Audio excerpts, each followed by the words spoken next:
Hello everyone, my name is Nomad and welcome to Oxygen Not Included. Now, I have played this game a little bit off recording, but overall I'm going to be starting a new game here, show you all what it's about. This is from the same developer as Don't Starve and Don't Starve Alone, both great survival crafting games. This, though, is... well, it's pretty much that. It's a survival crafting game. Alright, we can pick 3 for our crew. Yeah, not destructive. Claustrophobia, he won't be cooking, but that's okay. We'll keep Joshua. Shuffle. And as always, down in our description below, we'll have our Catalyst Mint and Cinch Gaming coupon codes. Should definitely go check them out. Right now I'm just trying to pick the best people to start with, and usually I try to keep the stress response to, stress to either puking or, that puking, because destructive you end up having random people destroying your stuff, and that's not good. Irritable bowel, I guess we'll take that for now. Nope, destructive, not doing that. And, well, for now, Homestead's fine for that. Let's do it. This is a procedurally generated game, so most of the maps, though after a while when you play, they will start to kind of look like all the other maps you've ever played, but they are relatively different no matter how many times you start the game. Now, I like to pause out the first couple minutes just so I can get an idea of what I'm looking at here. This is a very thought-heavy game, so you need to think out how you're going to do things. It looks like I have a water source there, a little bit of one there, and one down here. Let's see what we're looking at for oxygen. Not bad. These areas up above are kind of crappy, but it is what it is. And there are a lot of things to keep in mind with this game. Just fun game overall, really. Let's see. Be mining out here. Yeah. Let's see. Can you build a restroom? Yes, you can. An outhouse. Give our guys some place to use the facilities. Though it will not be staying there. I like to try to keep the outhouse in a relatively secluded area, just because it has the possibility of creating kind of some noxious fumes. If anybody who has a high protein diet can tell you. In this game, it really thinks of all of the things that you have to do in order to keep a society alive.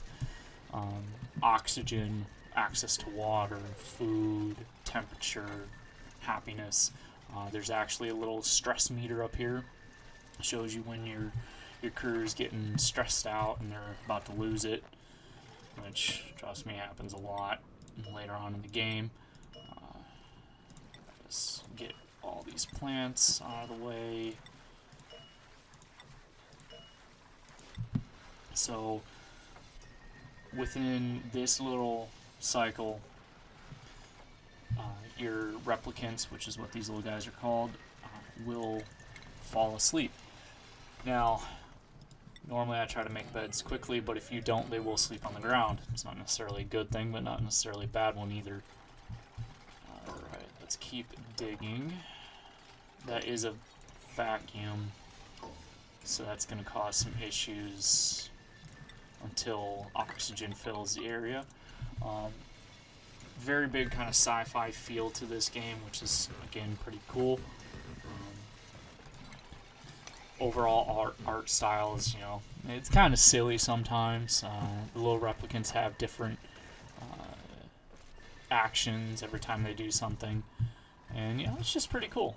And periodically you'll see me jump forward until I get some basic situations done. Actually, let us... and of course, like most games, the people don't talk. It's kind of funny, but just saying. They make all these really weird little noises, but it's cool though. It's a very cool game. I do recommend it, especially if you do like city builders or like The Sims. Even though I will say this game is far harder than The Sims by a lot. It's a good game though. It's good.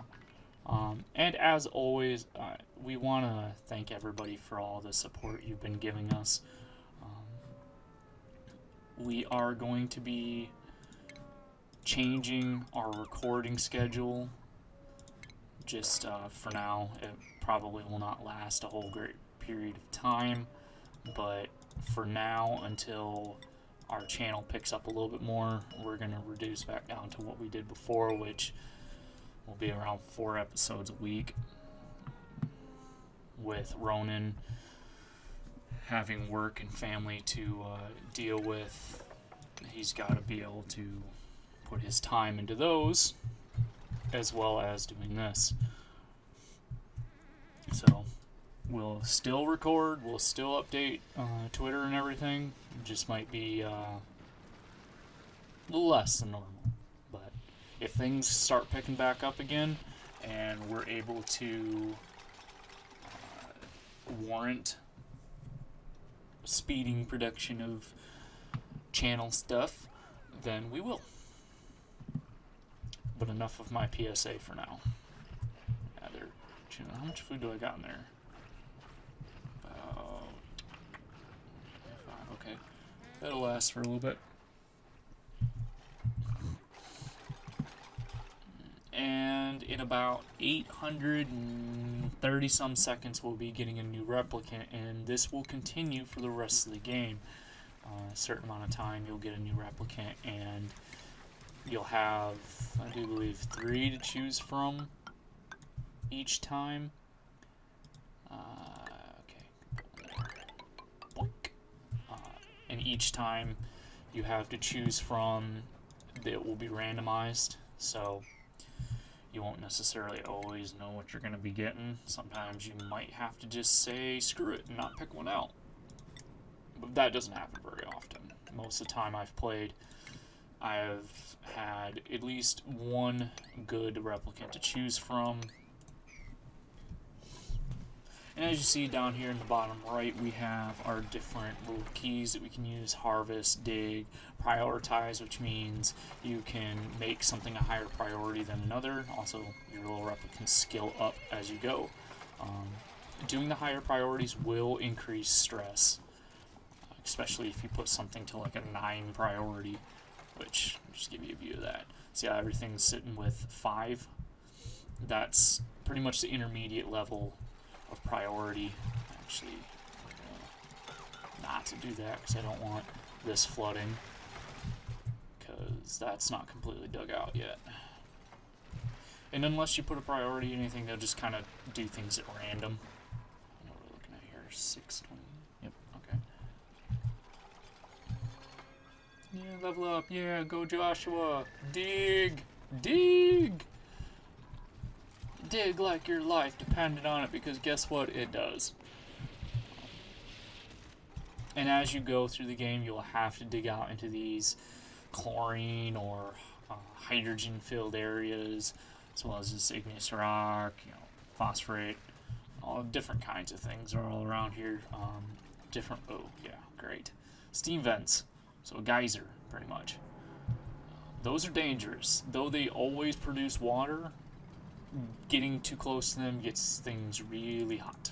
As you can tell, this is a far hotter. It's, scorching hot. It's not necessarily molten, which tells me there's lava in this game. Never seen it, though. Alright. Oh, and if you guys have any ideas for games you want to see us play, please let us know. We know a lot about, we know a lot of different games, but we also don't know what you guys want to see. And we want to make sure this channel is something you guys want to watch. So please, let us know.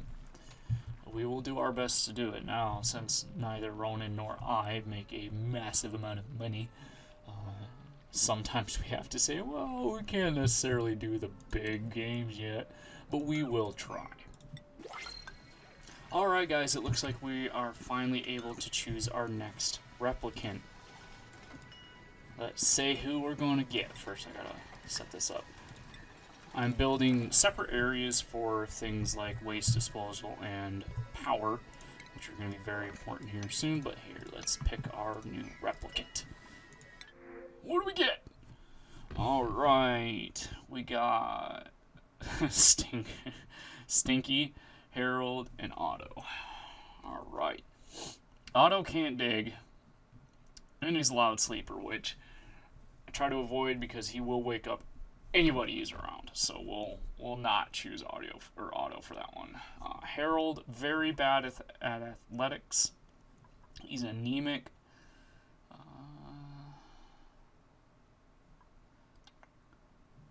He's naturally robust, so that doesn't really make sense.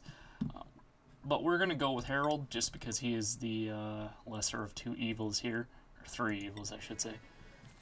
Always try to make a bed for our new replicant. You see how slow he's running? That's so cute. Silly.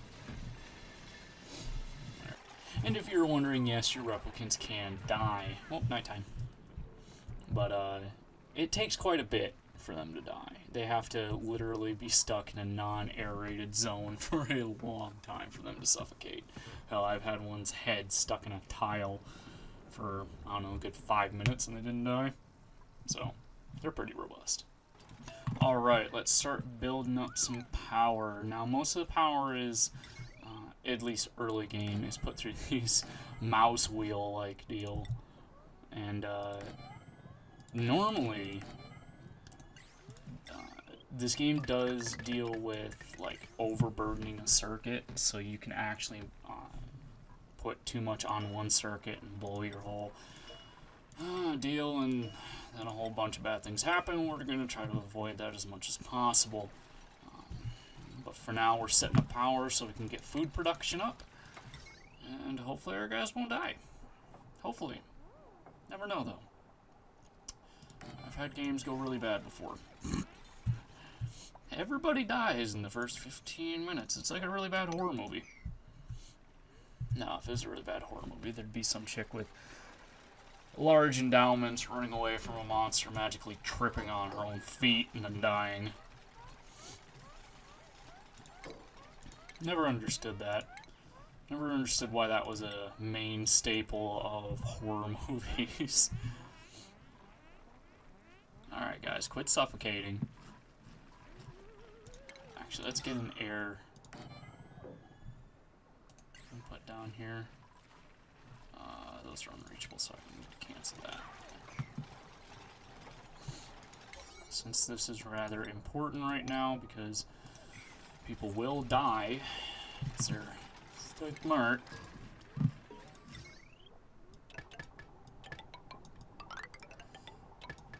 Alright. This power bank will run pretty much just the food fabricator, mush loaf, mush bar. Sorry about that. That sounds just lovely. An edible, putrefied mud slop, preferable to starvation, but only just barely. Oh, does that sound lovely? All right, we got our power bank built. Most of our, well, half of them anyways. We're getting there though. Half of our oxygen algae deoxidizer finished, and well, we got food production going, so awesome. I think that's a perfect place to stop for today's episode. I hope you guys enjoyed this. I will hopefully be doing more here in the future, and as always, if you liked our episode or any of our episodes at all, please like and hit the subscribe button if you like to. You don't have to. It would help us greatly. And as always, we hope to see you next time. Thanks for watching, guys.